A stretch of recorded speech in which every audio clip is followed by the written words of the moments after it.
Hello friends, एक और नई कहानी के साथ। एक गांव में माधव नाम का एक व्यापारी रहता था।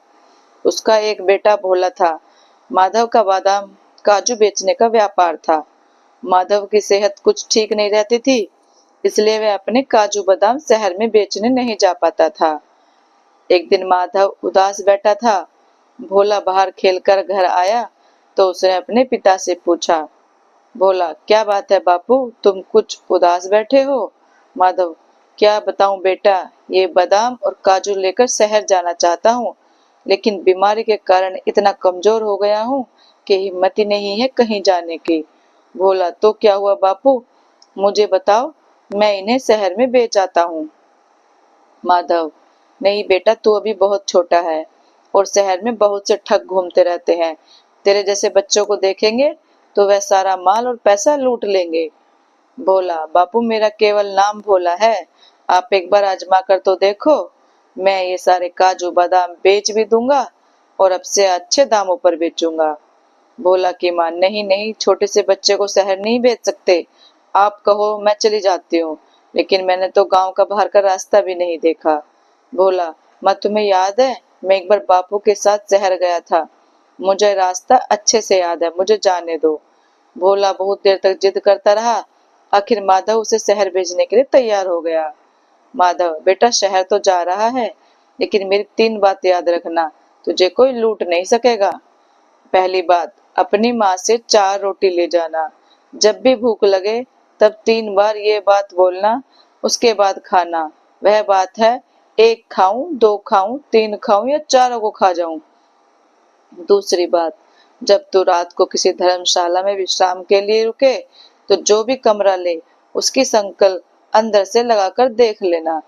अगर संकल ठीक से ना लगे तो अगली धर्मशाला में चले जाना।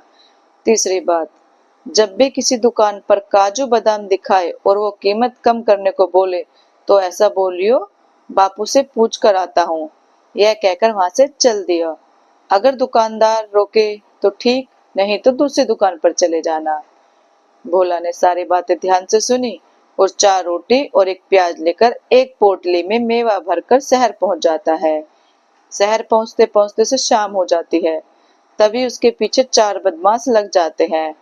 भोला इस सब से बेखबर एक अंधेरी गली से जाने लगता है। पहला बदमाश, यह मौका अच्छा है, इसे इस गली में पकड़कर लूट लेते हैं, जरूर इसकी पोटली में कीमती सामान होगा। तीनों उसकी हाँ में हाँ मिलाते हैं। वह धीरे धीरे भोला की ओर बढ़ने लगते हैं। इधर भोला को भूख लगती है, वह एक जगह बैठ जाता है और खाने की पोटली खोल लेता है। 1 खाऊं, 2 खाऊं, 3 खाऊं या चारों को खा जाऊं। भोला की पीठ के पीछे कुछ दूर खड़े चारों बदमाश यह बात सुन लेते हैं। भोला 3 बार तेज आवाज में यह बात बोलता है। यह सुनकर चारों वहां से भाग जाते हैं। भोला बेखबर अपना खाना खा रहा था। कुछ दूर जाकर दूसरा बदमाश बोलता है, अबे मरवा दिया था, वो लड़का नहीं भूत था, हम चारों को खाने की बात कर रहा था, अच्छा हुआ भाग गए। खाना खाकर भोला धर्मशाला में पहुंचता है।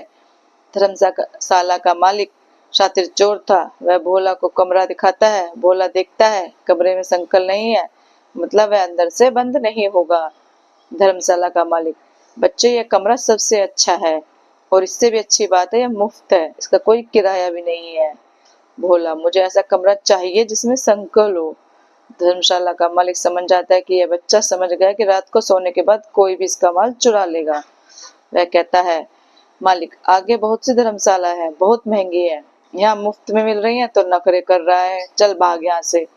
भोला आगे एक धर्मशाला में कमरे के संकल बंद करके देख लेता है और कमरा लेकर चैन से सो जाता है। अगले दिन वह अपनी पोटली लेकर एक दुकान पर जाता है। दुकानदार, तुम्हारे काजू बादाम अच्छे नहीं हैं, जितने पैसे तुम मांग रहे हो मैं तो उसके आधे दूंगा। भोला, रुको पिताजी से पूछ कर आता हूँ। वह उठकर चल देता है। दुकानदार, अरे मैं तो समझा रहा था ये तो अकेला है, इसके साथ तो इसका बाप भी है, सही दाम में दे रहा है, खरीद लेता हूँ, कहीं किसी और दुकानदार को माल ना दे दे। सुनो लड़के, सारे काजू बादाम तोल दो और पैसे ले लो। भोला सारा माल बेचकर पैसे लेकर अपने घर आ जाता है। शिक्षा, बड़ों की सीख को बिना कारण पूछे मान लेना चाहिए। दोस्तों, आपको ये कहानी कैसी लगी?